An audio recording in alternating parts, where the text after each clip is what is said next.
I always loved Ray Allen's shot, but Steph Curry says this is how you should shoot, and it's Klay Thompson. He says Klay's shot is structurally, well, perfect. Everything is stacked, his release point's high and a little off to the side so he can see the rim. Klay's form is interesting because his personality is so far from rigid. Questions, Curry's first no-look three.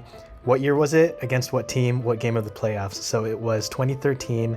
It was against the Denver Nuggets, and it was in Game 4 of their playoff series. Here it is. He writes, someone asked me once, but how do you know if the shot goes in? The answer is obvious to me. The crowd, I said.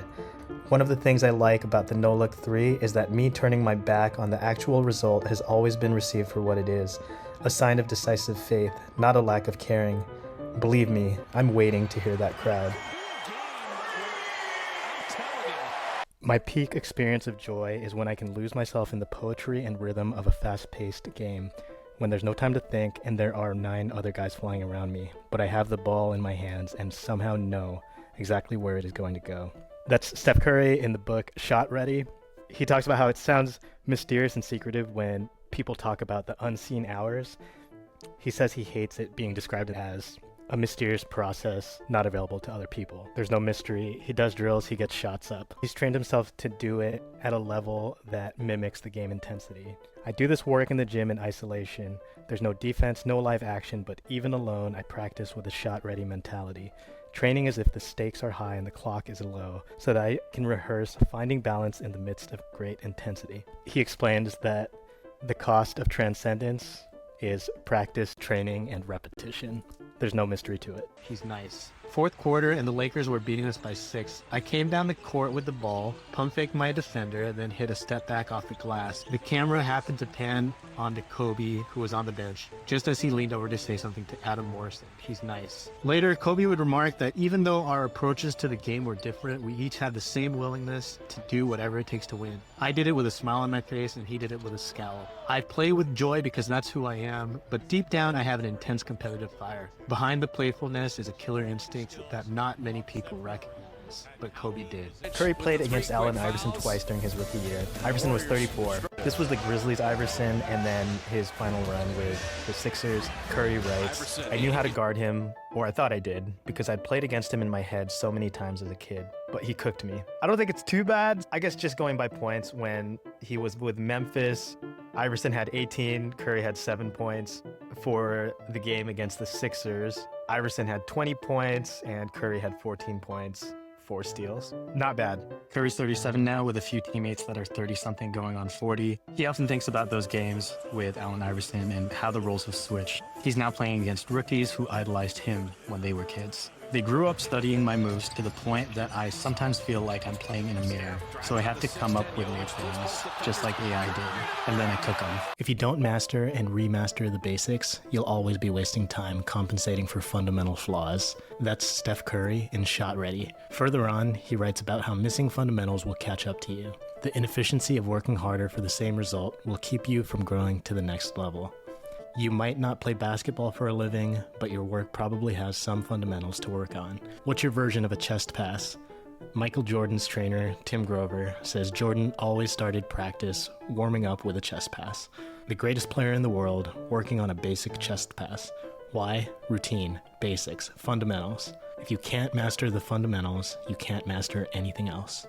Making life harder in practice makes things easier in life. That's from Steph Curry in Shot Ready. You've probably seen him dribbling with some other layer of attention, occupied with lights or additional balls. To make workouts harder, he'll try to keep his heart rate at game level, practicing shooting against the clock, but controlling his heart rate goes the other way as well. I can calm my heart to a resting rate in one 90-second timeout. He even practices breathing harder by lying down with a sandbag on his belly. Practicing everything in some harder way adds up to making the game easier. He will see a shot go slightly left and call me out for putting weight on my 5th metatarsal, my pinky toe, because that one little toe out of alignment creates a disturbance in the chain of action that ends with the ball's release. That's Steph Curry in Shot Ready. He's talking about Brandon Payne, his shooting coach, who he says can cue him down to the millimeter. But many of us probably don't need to break things down to the millimeter. That's, I guess, the upside of not being an elite shooter. There's probably something foundational that you can work on, and you have the feedback loop of being able to shoot the ball, see if it misses, if it's short or long, it's touch, And if it's left or right, then start looking at the mechanics. Are your feet pointing towards the basket? Is your guide hand doing too much? Flow state is the goal of all of the practice. It allows me to play with the kind of freedom that only comes from discipline. In flow, I can let joy and creativity take over. I block out all distractions, even the person guarding me. He can wave his arms and call me every name in the book, but I just smile and wave as the solution to the problem. Even in creative work, that flow state exists, and it's something people chase.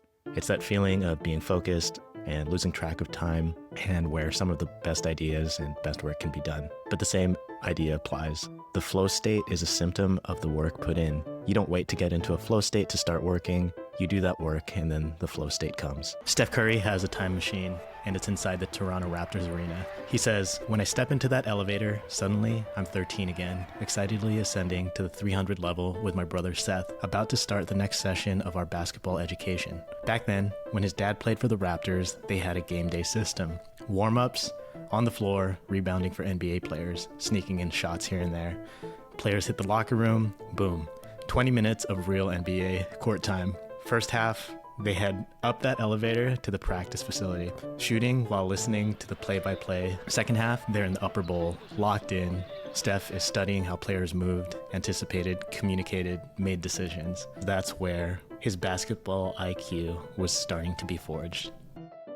Feelings are important, but data is something you can measure. That's Steph Curry in Shot Ready. He talks about the end of his workouts. He writes, "I shoot 100 threes at the end of every workout, which provides a specific measurement I can use to track my progression from day to day. It allows me to be my own accountability partner." In Mamba Mentality, Kobe talks about using data for his cardio training. Specifically, I did a lot of timed work on the track where I would incrementally decrease the amount of time between each set until, after a full off season, my recovery time would be almost nil. If you're going to compare yourself to yourself, make sure to have a crisp feedback loop and clear measurements. Think of yourself taking a shot. At first, you might see yourself from behind facing a basket, but you have to get closer, home in. Don't picture yourself on the court. No. Get inside your imagined self, see through your eyes, and feel through your hands. That's Steph Curry in Shot Ready. And someone else has a new book where he talks about visualization. Allen Iverson, high school football star. He was a kick returner, punt returner, quarterback, and safety. And he also held field goals. And he talks about a time where he was giving advice to his kicker. He told him, think of the ball going through the uprights. That's what I always did. Visualized what I would do with my body to manipulate the world around me, then do it. James Harden, Tyreek Evans, Ricky Rubio, Johnny Flynn. 4 straight point guards over me. That's what Steph Curry was thinking, a little bit annoyed, but he had a team in mind. Except Golden State drafted him, 1 pick ahead of that team. He was supposed to go to the Knicks. That was the plan. He had talked to Mike D'Antoni. They would be running the 7 seconds or less Suns in a different city. Steph Curry would be playing the Steve Nash role.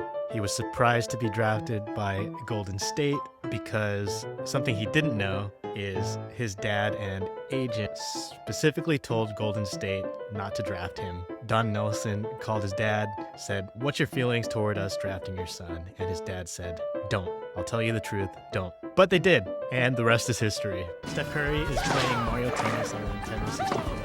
He's playing that to just distract himself because the team has just gone 67-15. He won his first MVP, but they're down 2-1. They're in Memphis, 2015. So I don't know if he has a 3DS or if he brings an N64 around or if this is some kind of typo. Draymond is calling. Draymond says, "Let's go to Blue City Cafe." No excuses. It's across the street.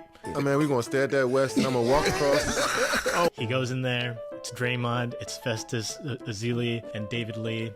He says, in getting me out of the room and out of my head, Draymond was doing what he always does, looking for a way to get me open, to give me a shot. They won 3 straight after that, and he says, we always look back at that night when we felt like the world was ending as the start of our run at greatness. Curry gets an assist from Monta Ellis, then he crosses over Azubuike, pulls up for a jumper, swish. That was a play in practice that gave Steph Curry confidence going into his rookie season. He says, as a rookie, you're always waiting for that moment when you feel like you actually know what you're doing. More than just enjoying the dopamine hit of replaying a triumphant moment, you can use it to help visualize future success. He's euphoric about it, but is trying to play it cool. He gets the film and he says, I needed to watch that crossover again and again and again. 6'3" guard on the Warriors, great combo. 2 6'3" guards on the Warriors, maybe not so much. But Steph Curry learned a lot from Monta Ellis during their overlap. The main thing, speed, he writes. What I remember most about him that first year was the joy of playing basketball with someone like the Mississippi Bullet. The way he put pressure on defenses, blowing by the man guarding him and finishing from every angle. It was a masterclass in the speed of the NBA. I loved every second of it. This shot goes in, but Steph Curry's parents know there's a problem. His opponents are going to get bigger. He's launching kind of from his waist. It's going to get blocked. He works on it during the summer, just keeps working in the paint, doesn't leave the paint for the entire summer. He would start from 2 feet away and then slowly work his way out. Kobe had to rebuild his shot, but not as a teenager. 2009 game, he receives this pass and then breaks his finger.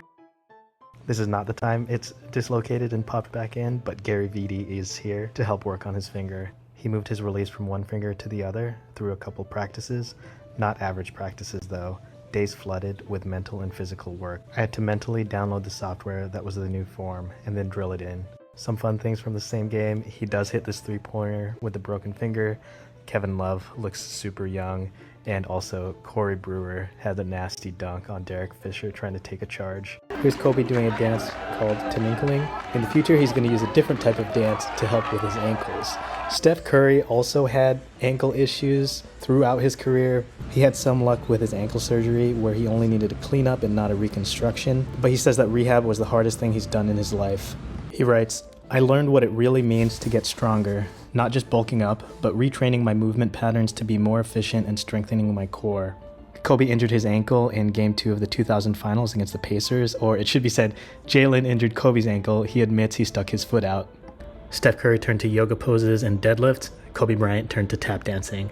That's right, tap dancing. He writes, "After researching the matter, it became apparent that tap dancing was going to be the best way to build up my ankle strength while simultaneously improving my foot speed and rhythm."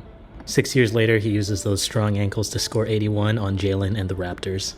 The team wasn't getting along, no chemistry, no rhythm, just losses piling up. Then, Steph Curry writes, "We found something to unite around, chasing wins for Don Nelson." At 69, he had been in the league long enough that he was closing in on Lenny Wilkins' record for most regular season wins of any coach in NBA history. The record was 1,333 wins. They needed 24 wins that season to put him over the top, just 24 out of 82 games. But with a 9-game losing streak, 6-game slides, even that seemed uncertain. Adding to that pressure, it was Nelly's final season. Around March, our team, a mixed bag who never had an identity, stumbled into a key ingredient of championship chemistry, a shared purpose. That has stalked the NBA sidelines has ever won. One person on OKC for sure knew he was going to shoot it. That's Anthony Morrow, who used to be his teammate on the Warriors and someone he played against in high school. He writes, "As soon as I got to half court, he started yelling and waving at the defender, like, 'Get up, get a hand higher.' He's from Charlotte and he knew. Amo could see where I was heading. Everybody but the guys on the court could see it." The Warriors started 24-0, won 14 of their last 15. For this game, they were 52-5. 73 wins would be possible. It was their chance to prove that they deserved the title the previous year. Some of the whispers were that it's only because Cleveland got injured. Rewinding a little bit, Westbrook lands on Curry's foot. He goes back to the locker room. But of course, he comes back. KD fouls out. Westbrook misses. Steph Curry writes, "Everything, all the work and rehab and bonding and growing into leadership, all of it built up to that. I'd taken that shot in practice, but this was different. You work on the shot, perfect the shot, but then you still gotta have the audacity to take the shot. I took it." Curry, way downtown, bang! Bang! Stay in relentless motion for the whole game. There will always be stronger, faster guys out there who try to make my life miserable. But I try to counter that with never staying in the same spot for more than a second. I came into the league believing that everyone would be at a high level of conditioning, but they're not. Some people are just coasting on the thing that has always worked for them, an advantage in talent or size or athleticism. The point of conditioning is that it allows you to do whatever your best thing is all the time, not just in short bursts. Condition yourself to be relentless.